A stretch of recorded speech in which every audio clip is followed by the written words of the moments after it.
আজ রবিবার, ছুটির দিন, আমেজ কাটানোর দিন, তাই বিলুরও একটু পড়ার থেকে ছুটি। দেরি করে ঘুম থেকে উঠেই বলতে এলো ক্যাঙ্গারুর মতন ছাপাতে ছাপাতে, মা মা ম্যাগি করবে? সঙ্গে সঙ্গে বলবো, হ্যাঁ বাবা এখনই করছি, তুই পড়তে বস। তখনই বুঝে গেল যে মা আর করবে না, তাই বললো তুমি ভূতের মাথা বানাবে। তখন আমি ভাবলাম সত্যি তো, জ্যান্ত ভূতের মাথা না বানাতে পারি, কিন্তু মিথ্যা ভূতের মাথা তো আমি বানাতেই পারি। তো ঘরেই ছিল 3টে বন পাউরুটি, ওগুলোকেই মাথা ভেবে মাঝখান থেকে কেটে আর বাটার দিয়ে সেঁকে নিলাম। আর তার সাথে জোগাড় রাখলাম পেঁয়াজ টুকরো, শসা টুকরো, চিজ। এবারে খানিকটাই ম্যাগি ছিল, সেগুলোকে টুকরো টুকরো করে সেদ্ধ করে নিলাম। তারপর জল ঝরিয়ে তারপর ম্যাগি মশলা ওপর থেকে ছড়িয়ে মেখে নিলাম।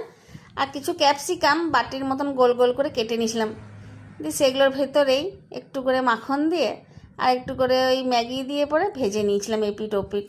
দেখে মনে হচ্ছে একদম ভূতেরই চুল, কোকড়ানো কোকড়ানো। দিয়ে এবার সাজাবার পালা ভূতের মাথাকে। তাই প্রথমেই একটি বন পাউরুটির টুকরোতে খানিকটা মিওনিজ মাখিয়ে ওপর থেকে পেঁয়াজের টুকরো, শসার টুকরো, তারপর চাট মশলা, ম্যাগি মশলা, অরিগ্যানো সব দিয়ে আর ওই তোমার ভূতের চুলগুলো দিয়ে দিলাম। একটি পাউরুটি দিয়ে ঢাকা দিয়ে পরিবেশন করলাম। সত্যি দেখো কেমন দেখতে লাগছে, চোখ মুখ ছাড়া একদম মিথ্যা ভূতের মাথা। মিলুকে ডাকলাম, ফোনটা নিয়ে আয়, ওই তো আমার ভরসা, ভিডিওটা কর, সবাইকে দেখাবো। আর তোদেরও একটা নতুন ধরনের জলখাবার হলো মিথ্যা ভূতের মাথা। খেতে অসাধারণ বলবো না, বেশ ভালোই হয়েছিল। তোমরা ঘরে চাইলে চেষ্টা করতেই পারো তোমাদের বাচ্চাদেরকে একটা নতুন ধরনের খাবার খাওয়ানোর জন্য। ভালো লাগলে সাবস্ক্রাইব করবে। ধন্যবাদ।